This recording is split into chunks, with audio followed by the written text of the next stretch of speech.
Welcome back to Talking Papers Faceless Podcast, everybody. I'm Shaquille. And I'm Asa. We're back with you again, like we always are, every Monday and Thursday. That's right. And today we're going to be diving deep into the Lucifer effect. Oh, a fascinating one. Yeah, understanding how good people turn evil. This is a deep dive that, a lot of our listeners have been requesting for a while. Mm. And it's going to be, a really intense one, I think. It is, and it's one that I think we all struggle with, right? How is it that people who we think of as good can do really awful things? Right, right. So before we jump in, like we always do, please hit that subscribe button, like the deep dives, and leave us a comment. Yes. We love hearing from you all. Absolutely. Let us know what you want us to cover in future deep dives. Exactly. All right, so the Lucifer effect. We're going to be primarily focusing on the book of the same name by Philip Zimbardo, which, really kind of delves into this whole idea of how situational forces and systemic influences can powerfully shape individual behavior. It's not just about individual bad choices, right? Yeah. There's something else going on, something more systemic. Exactly.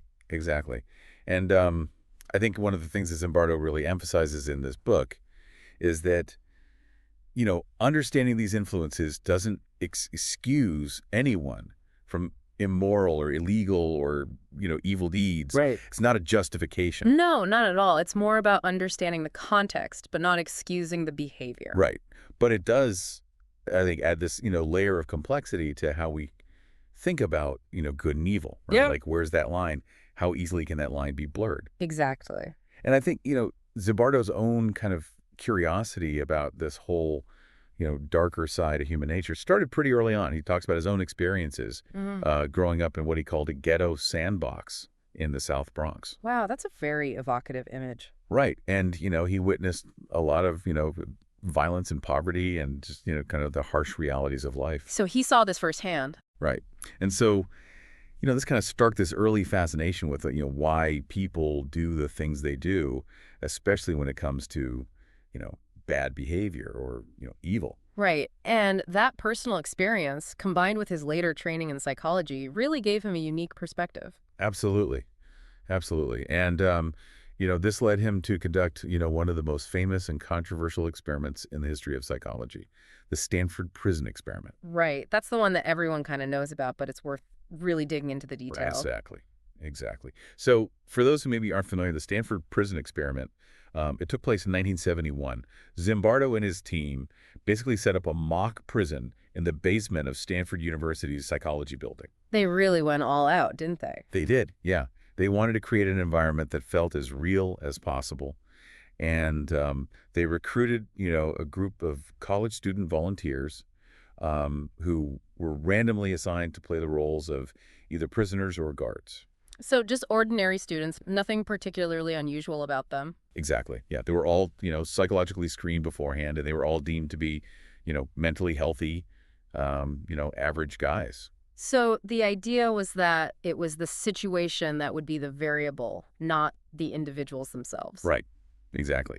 And, to make things even more realistic, the prisoners were actually arrested at their homes. What, like real arrests? Yeah, by real police officers. Oh. Yeah, they were charged with, armed robbery and burglary. They were fingerprinted. They were booked. The whole 9 yards. So right from the start, they're stripped of their identity, their freedom. Exactly. And then they were brought to this, mock prison where they were stripped naked, searched, deloused. They were given these, smocks to wear with numbers on them. Dehumanizing. Very dehumanizing, yeah. And they were told to only refer to each other by their numbers. And the guards were all given, uniforms, mirrored sunglasses. So they couldn't make eye contact with the prisoners. Right. And they were told to maintain order, to do whatever it took to, keep the prisoners in line. But they were explicitly told not to use physical violence. So a really powerful setup, creating this very clear power dynamic. Right.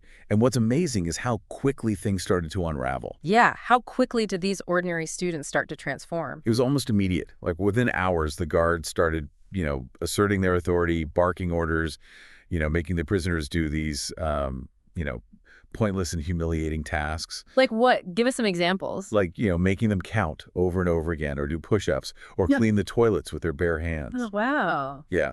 And, the prisoners, they initially kind of resisted, but they quickly became passive and withdrawn.